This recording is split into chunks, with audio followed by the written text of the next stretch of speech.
Good morning, everybody. I don't have an iPad. I usually use the notebook. I'm a little bit more old school. All right. I thought long and hard about how to start this lesson. I decided I wouldn't really be able to teach this lesson without sharing at least some of my story. My sin in life has been addiction and alcoholism. That's not true for everybody, but the lessons that I've learned about how to follow God and how God can remove this sin are the same for everybody. So I don't really know at what age I started drinking. My dad was an alcoholic, and he got up every morning and would drink a fifth of liquor and then start popping the tops on beers, and he would drink 3 to 4 cases of beer a day. Whenever I was home, he would tell me, hey, go get me a beer and I'll let you knock the poison off of it, which meant I got the first drink out of pretty much every beer he drank at home. By the time I was 5 going to kindergarten, I was drunk every day at home. As I got a little older and everything was progressing, I guess around 8 years old, I was molested by the man across the street. If anybody had told me back then that I would be standing up here telling everybody that, I would have thought you were crazy. I was so ashamed and disgusted that I didn't think I would ever be able to share that with anybody. But the whole time God knew. He knew everything I was going through. Because of things like that, I started using drugs around 11 years old. I was smoking pot and popping pills that we would get from a couple of friends of mine's parents. By the time I was 14, I was shooting methamphetamines and cocaine and using heroin to come down. My life, to say the least, was a disaster. Every choice I made was the wrong choice. Every direction I took was the wrong direction. And I didn't know where to turn. So to back up a little bit, I didn't come from a church-going family. You know, we went regular as clockwork every Easter and Christmas, and that was it.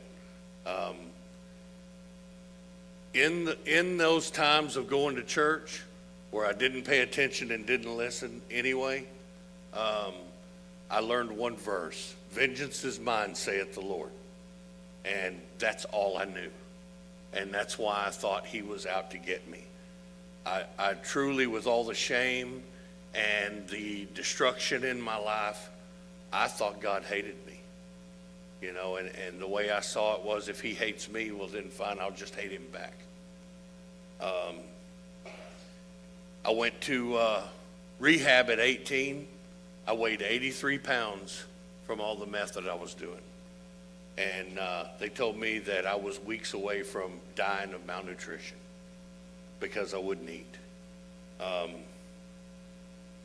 Been to 9 drug rehabs. One of them, some of them were very fancy.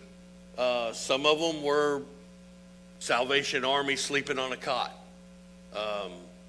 One of them I was in for 14 and a half months, and nothing ever made a change in my life.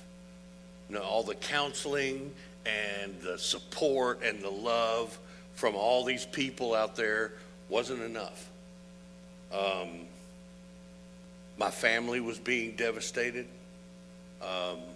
When I met my wife, the first week we met, I stole her car, sold the stereo out of it to buy drugs.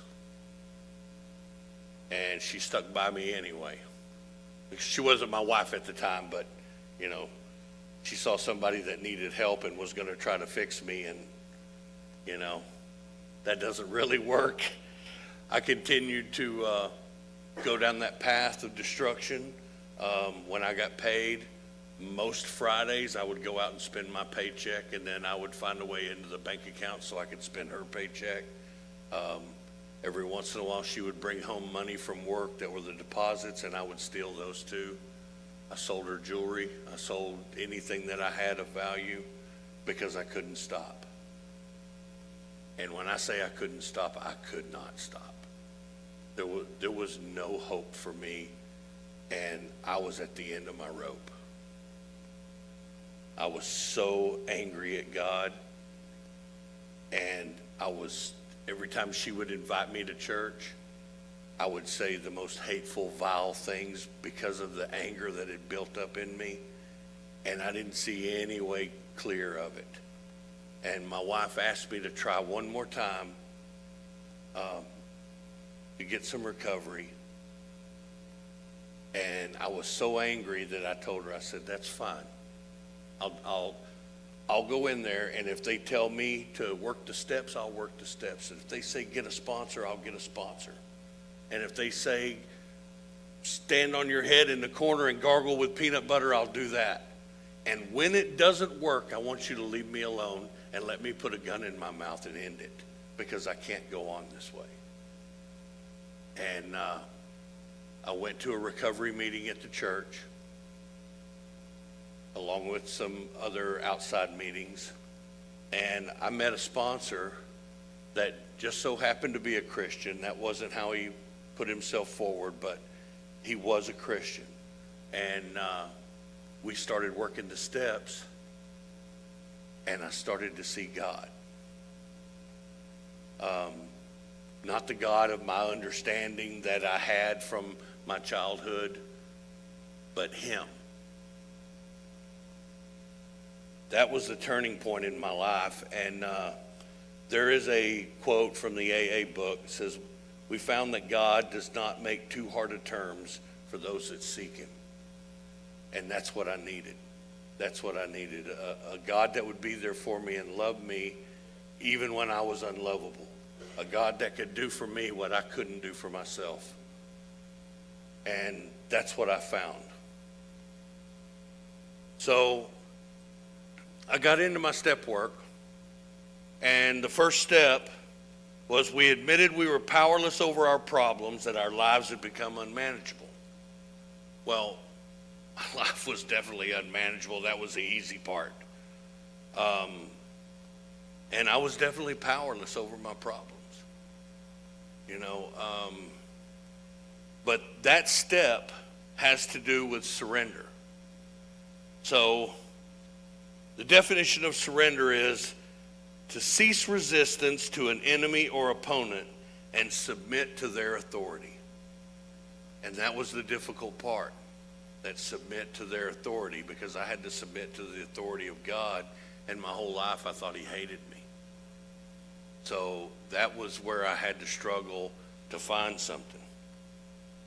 So in Romans 7, if you'll put this up, Romans 7, 18 through 20.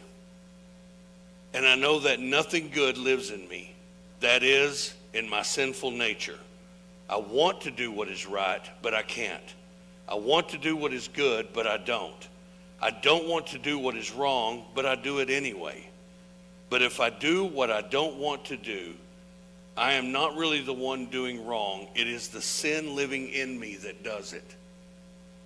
And so that's what I had to cease fighting. I had to cease fighting God, and I had to cease fighting against my sin, because only God can fight against my sin. So in surrendering to God, I'm giving him the authority in my life to fight the battles that I can't fight. So if I'm going to submit to a God and let him fight these battles, then I have to know he's a God worthy of that. So there's another quote in the AA book that meant a lot to me when it comes to this. And it says, nothing, absolutely nothing happens in God's world by mistake.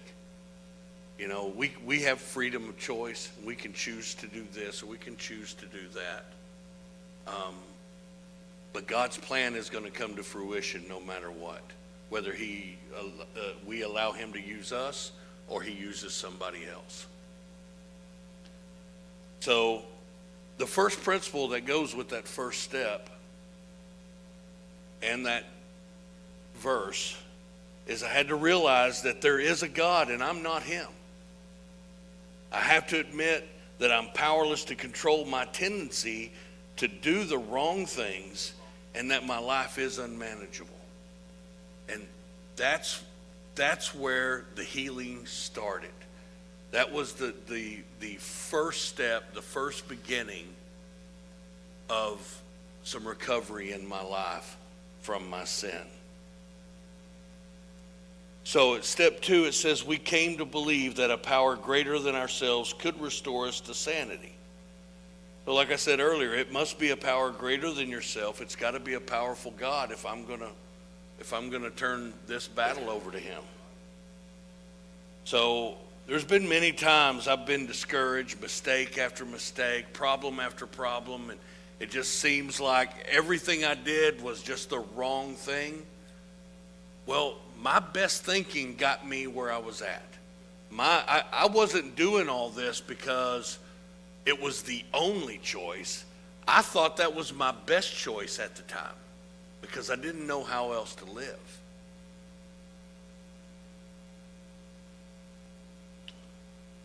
Can you put up 1 Peter? 1 Peter 5:10 says, in his kindness, God called you to share in his eternal glory by the means of Christ Jesus. So after you suffer a little while, he will restore, support, and strengthen you, and he will place you on a firm foundation. I could have stopped right there and being a happier man than I'd ever been in my life. And the great thing about God is he doesn't stop there. He just keeps going and going and going, and he keeps blessing and blessing and blessing. And the more I turn to him, the more I realize what a powerful, great God that we serve. So in Genesis, God identifies himself as God Almighty. In many of the Psalms, it says God can do whatever he wants in heaven and earth. In Job, it goes on for verse after verse about the power of God. And in Isaiah, he states that God's word always powerful. So when he speaks, everything in creation listens to him.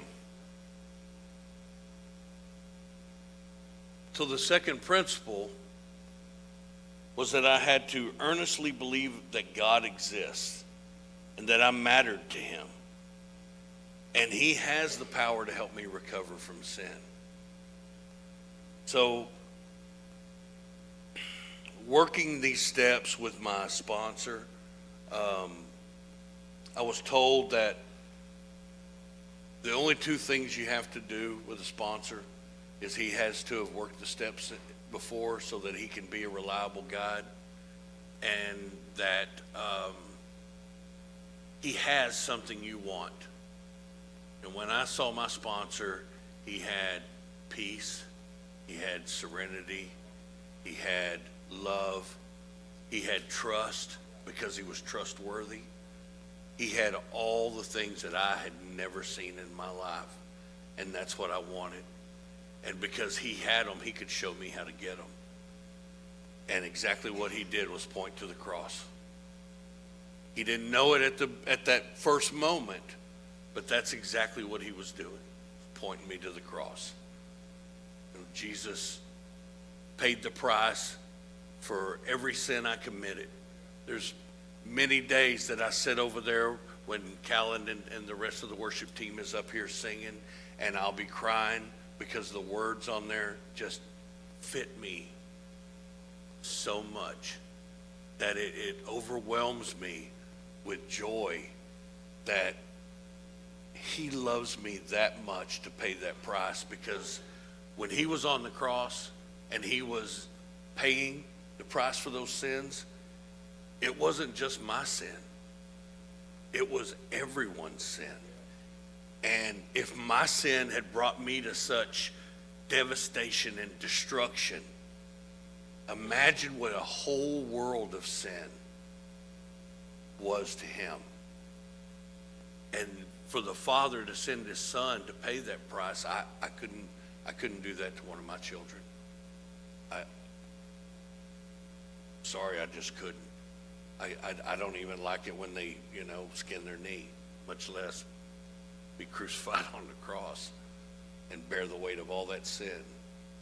And he did that. And any God that would do that for me must truly love me. Truly love me. A love like I had never felt before. And that brought me to step 3.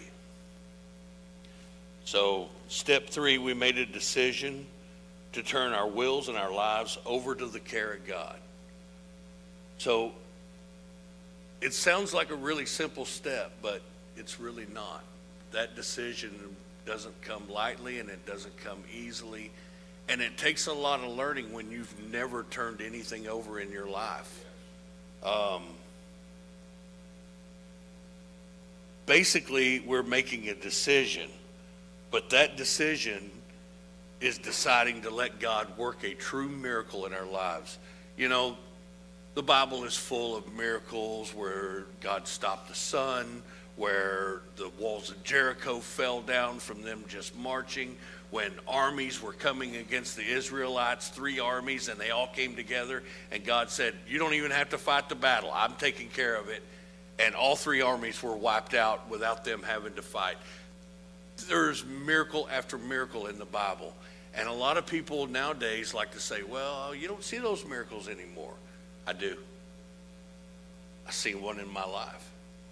It was every bit of a miracle as stopping the sun, because I had no hope. I had no way of making my life any better. And I tried and tried. And what I come to understand is that I had a God-shaped hole inside of me that could only be filled with one thing. Not alcohol, not drugs, not women, not money, not any of the external things. God was the only thing that could fill that hole. And he was willing as soon as I turned to it. He didn't blame me. He didn't tell me, well, heaven's for somebody else. No, he said that I love you.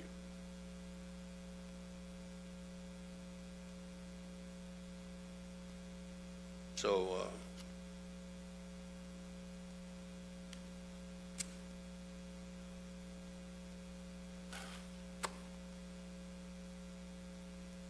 don't be fooled. Recovery from sin is a true miracle. And it doesn't matter if it's drugs and alcohol. It doesn't matter if it's an addiction to money or women or pornography or gambling or workaholics. It really doesn't matter what your sin is. Any sin, if it's lying, you can't stop lying, you can't. God has the power to handle that sin in your life and take it on even when you don't. None of us measure up. God says in Romans that all fall short of God's glorious standard. So my sin is not any different than yours. Yours is not any worse or any lighter. Sin is sin, and God is the one that can redeem you from it. So the last scripture we're going to talk about today is Matthew 11:28 through 30. Then Jesus said, "Come to me, all of you who are weary and carry heavy burdens, and I will give you rest. Take my yoke upon you. Let me teach you, because I am humble and gentle at heart, and you will find rest for your souls. For my yoke is easy to bear, and the burden I give you is light." that find rest for your souls. That's what I was longing for, because it is a lot of work to hold on to sin. And Satan laughs every time we do it. We turn that over to God, and we let him fight our battles, and we just do his will in our lives. All of a sudden, things get easier and they get better. They truly do. And God doesn't promise us an easy life, but I tell you, we can make it so much worse. You know, the third principle that goes along with this is I have to consciously choose to commit all of my life and my will to Christ's care. You know, when I make that decision, and it talks about it in the third step, and I say, okay, God, I'm going to do your will. I've said this before many times that, you know, if God had lighted my path and said, this is what you're going to go through, I'd have been like, oh, I'm not going there. I'm not doing that. Because it was a lot of work. It was a lot of heartache. A lot of things that I had to go through, you know, to get where I'm at today. But God didn't ask that of me. All he said is just take the next step. Take one step and I'll be there with you. And when I took that one step, he said, okay, we'll just take one more step. And then one more. And then next thing you know, I can look back at what I've come through and be amazed at what God brought me through. Because it's his power, not mine. It's his will, not mine. I have nothing to offer God in this world except my praise and worship for what he's done for me. Because he is the one that has all the power. He is the one that is, his name is above all names. It's all about him, and it's all about doing what God asks us to do, and he asks us to do it for our own benefit. He's got everything. He doesn't need us. We're the ones that need him, but he loves us so much that he's willing to do all things for us. So,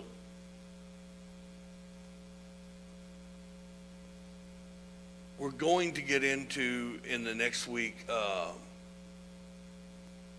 little more in depth of the actual work that's involved.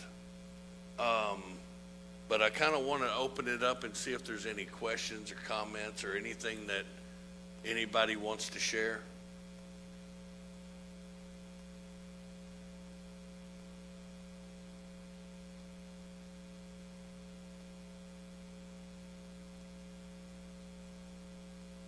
So,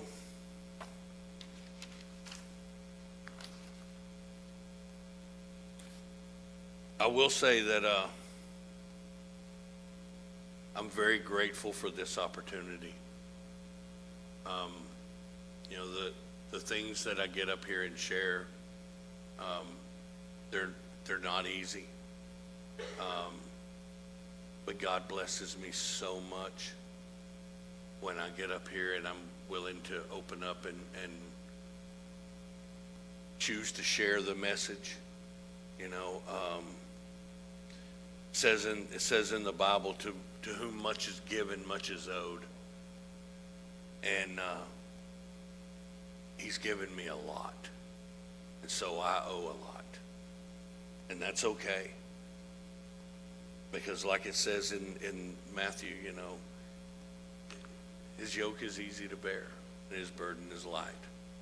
You know, I never really understood that before until I started actually working these steps and getting involved. And I would encourage anybody out there, if any one of you has some hidden sin that you think you can't share with anybody, some shame, some regret that you have, some resentment you're holding on to, share it with somebody you can trust. You know, I've heard Pastor Randy say before, he doesn't want to be everybody's counselor, but I guarantee you, if he's the only one you can think of, he would take your call in a second. And I know I would too.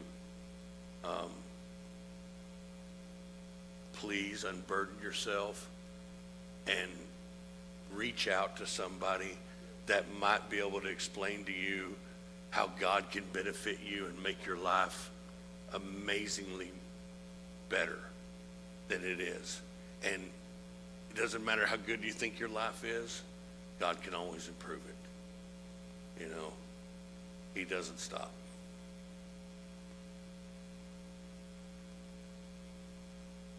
Hello? I just want to say I appreciate you, Richard. Friday night meetings, this takes a lot to get up in front of people and tell what you're gone through and everything. I just want to be a voice saying I do appreciate this. Thank you, Brandon.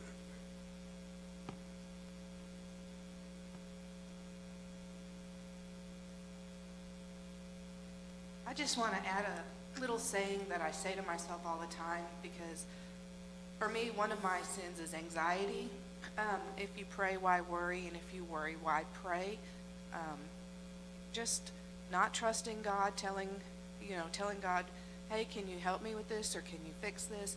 And then just sitting there and worrying about it and thinking, well, what am I going to do? And how can I manage this? And why did I give it to him or try to give it to him if I wasn't really going to give it to him?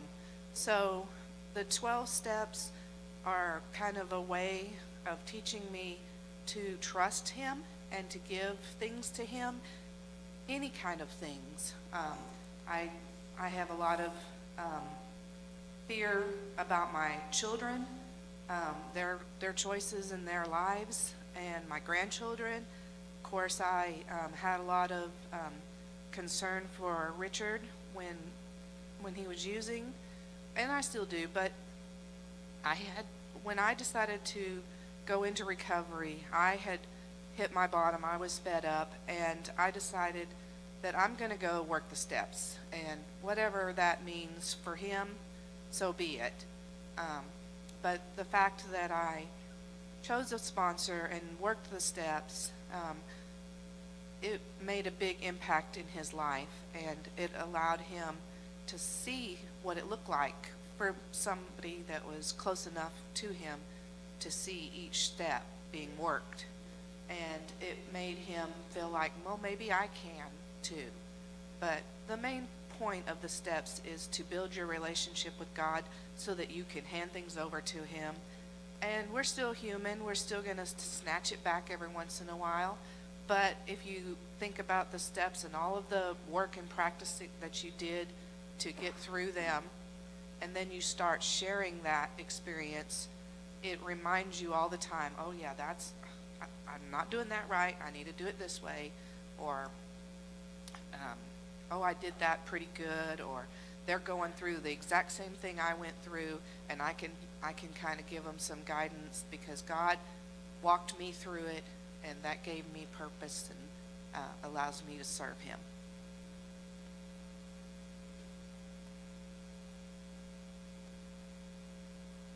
Well, thank y'all very much for listening. Thank y'all for being here. I hope you're here at the next one. And like I say, we'll try to get through a few more steps on the road to recovery from sin. Thank you.